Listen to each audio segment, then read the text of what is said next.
Most CRMs make you work for the software. Michael Radcliffe built RadCRM because he was tired of that exact concept. His philosophy is simple: protect green time, eliminate red time, and make the system work for you. We get into that and more on today's episode of Makes Remote Work. Let's take a look.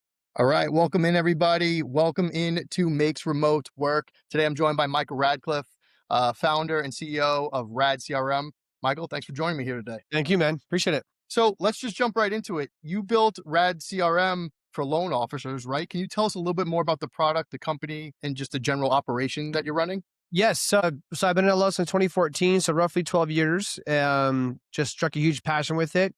Couldn't tell you why I fell in love with it, John. I love the loan industry a lot. Used a ton of CRMs in the past. Bit of a control freak when it comes to business, not from a power standpoint, but I knew how things should be run as a loan officer who produces, and I wanted to have a system that can help me scale. So fast forward, I once the refi boom kind of slowed down and business was more steady, I decided to develop RadCRM because it was a selfish build, I say, and built out of frustration as well. I knew what I needed to get, and I knew what Ellis wanted. So I just buckled down and developed, and I knew that my loan business would take a hit. I accepted that. And luckily, I've kind of maintained it, but it's much slower. It's just there to exist. I was going to ask if you still maintained. Yeah. My team kind of runs it for me because my focus was mainly and almost all on RadCRM. And that's how it came to be.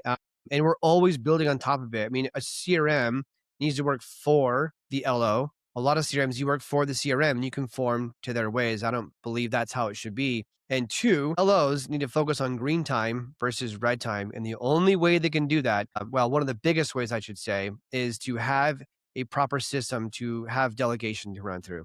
Have automations run, take stuff off your plate and replace that with money-making activities. And that's where that real power happens. So yeah. I love the whole red time versus green time aspect of things here. I actually saw that on your site.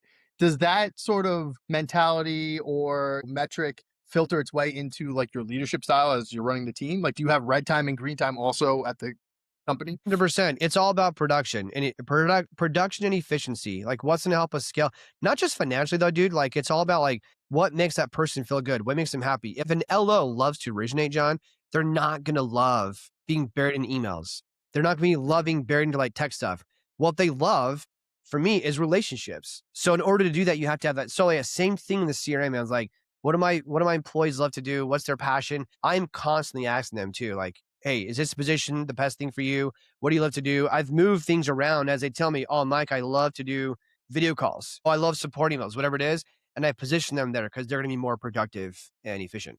I also saw while I was poking around your site, the 3 C's: communication, connection, consistency. You built that into your product, as you say, right? And all your features. I'm sure that's part of the philosophy too. Now, talk to me about those 3 things as they come into play as you manage the team, the expectations. You're all generally remote, right? Talk a little bit about that. Remote. Oh man, I could go on the whole podcast. I won't, so stop me, John. But I love this stuff, dude. So, my 3 C's, it was 2019 when I first decided, not coin it because those are pretty common words, but like what I wanted to base my business off of, like a motto, if you will. And I met my manager, shout out to Melissa. She's amazing. She was like, that's really good. I like that. Because I started to realize something, John, very quickly. I was like, okay, people just want communication. It's a lost art. My pet peeve, if I text you, you don't text me back, drives me nuts. Like I know it happened, but like if it's a consistent, like it's a red flag to me.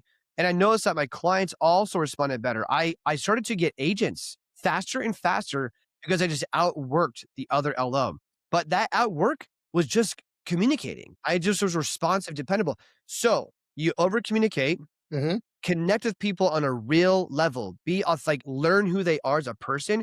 People love that genuine feeling. And then do those 2 things consistently. The communication, connection, consistency, it's a recipe for success. And dude, 100% is buried in RadCRM. That's how my staff operates. And I think I tell people that's kind of our foundation. Without service, it's that or bust. Those 3 things are obviously important, but they can be challenging to execute on a, high level in a remote sort of world. Any workflows that you do, anything that you're, proud of that helps kind of mold those things together? What are those things look like? So, I mean, obviously we love Rome. It's amazing to help, like the 3 C's are in Rome for the record. We consolidate all those things, but like our communication, it's constant. And it's all about response time. Like when people come to Rad, if they're Mhm. applying for a job, my focus and one of the first questions I talk about is their communication style, how fast it is. And it's not like, hey, we're crazy people, like you need to live and die in Rad. But it's like, love what you do. It's not a burden to communicate. You want to. It's going to be quick responses. Rome allows us to do that in such a unique way, dude. Like, you know me, John, I fought it. I probably was one of the most annoying clients at first. Not afraid to say that, but I knew what I wanted. And now that we've had it like manufactured properly, it's incredible to have like our room layout or offices. So it's not just easily communicating, it's doing it in an organized way so things don't Yeah. get lost. And just for the record, you were not an annoying client at all. Good.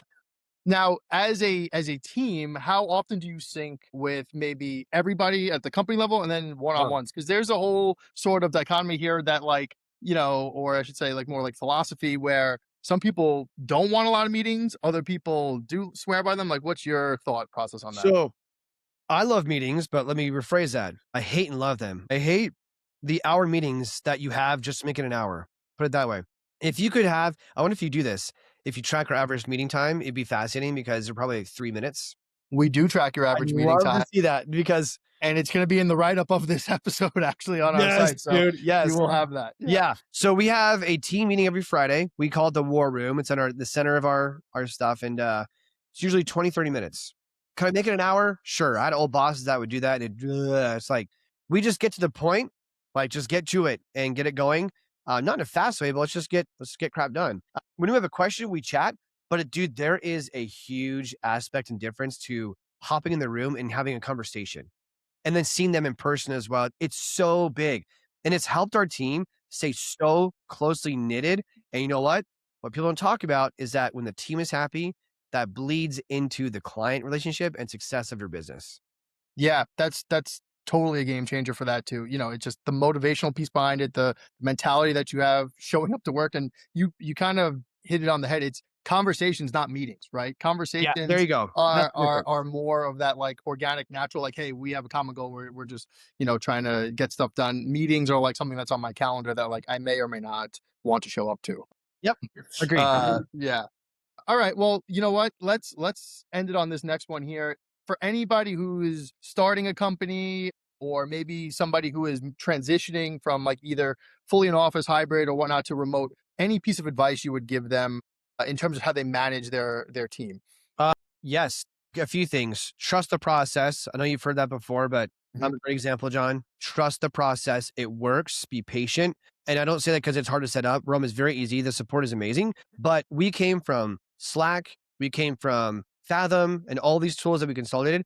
It's a big change. If you have someone on Android for 10 years, hey, dude, here's your iPhone. That's a lot. That's a Yeah. lot. That's a life change, as funny as that sounds. So, yeah, trust the process, be patient, and don't sleep on the value. This is not just to improve your lifestyle. It's not just to have fun, though rum is really fun. It's about enhancing every relationship because you're lying to yourself if you don't think that this tool will not influence the actual client relationship. And I would say that's the most important aspect of the system. Awesome. Well, in the spirit of short meetings, we will call it there. Michael, thank you so much for joining me here today. For everybody else listening, like and subscribe for more conversations like this with founders, CEOs, leaders in the industry who are building remote teams on an ongoing basis. Thanks for coming in, everybody. We'll talk to you soon. Thanks, Michael. Thank you.